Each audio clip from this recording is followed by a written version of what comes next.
Okay, let's break this down. It's April 22nd, 2026, and the US and Iran are right on the edge. A very fragile ceasefire is literally about to expire. And then, just in a few hours, Washington does something strange. They announce an indefinite peace and then cancel the very talks that were supposed to make it happen. So let's unpack how this one, really contradictory move sent shockwaves around the entire planet. Right from the very beginning, the official story just didn't quite add up. I mean, was this a real move to de escalate things, a step towards peace?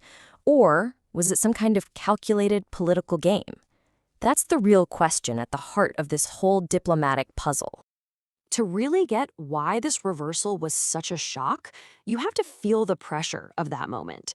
A critical deadline was ticking down, and believe me, the stakes could not have been any higher. It was all coming to a head. All right, so here's the timeline.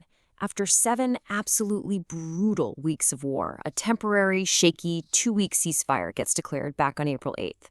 That truce was set to expire on this day, April 22nd.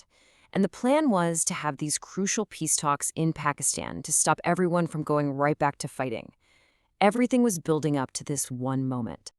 And then, with just hours left on that ticking clock, someone just threw the entire script out the window.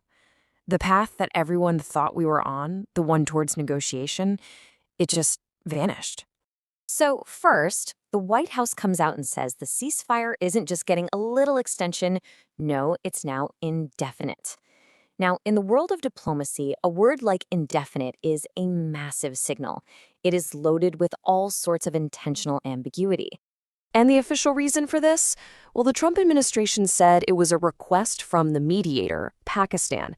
They claimed this was to give what they were calling Iran's fractured leadership some time to pull together a unified, cohesive proposal for peace.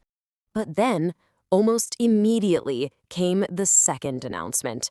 And this one completely contradicted the first. The peace talks themselves, the entire reason for having a ceasefire in the first place, were suddenly canceled, just gone. And look, this wasn't some minor get-together.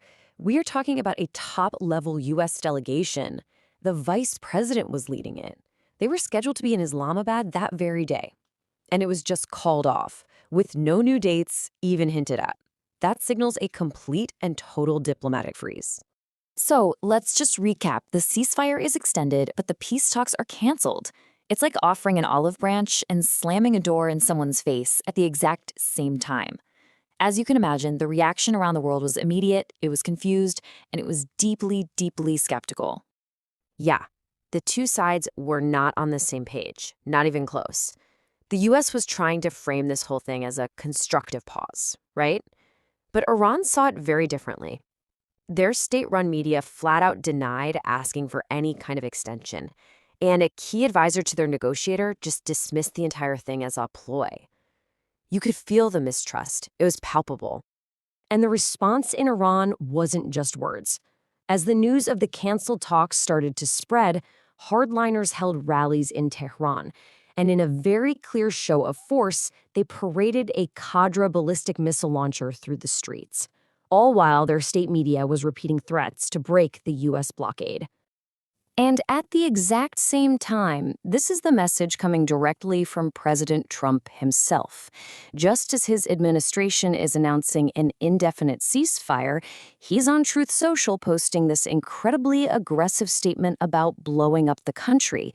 I mean, the mixed signaling was just staggering. So trying to cut through all that political noise, the U.S. military offered a very stark and very simple clarification. U.S. Central Command just posted on social media that American forces in the region remain ready. It's a clear, simple reminder of the military reality that's sitting underneath all these diplomatic games. So what about the markets? Well, they reacted to the headline. The announcement of an extended ceasefire, even with all the chaos underneath, was enough to briefly push global oil prices down. It just goes to show you how sensitive the financial markets are to any signal of de-escalation, whether it's real or not. So after all of that, where did this leave us? You've got high-level talks canceled, you've got military threats being thrown back and forth. The path forward was suddenly more uncertain than it had ever been.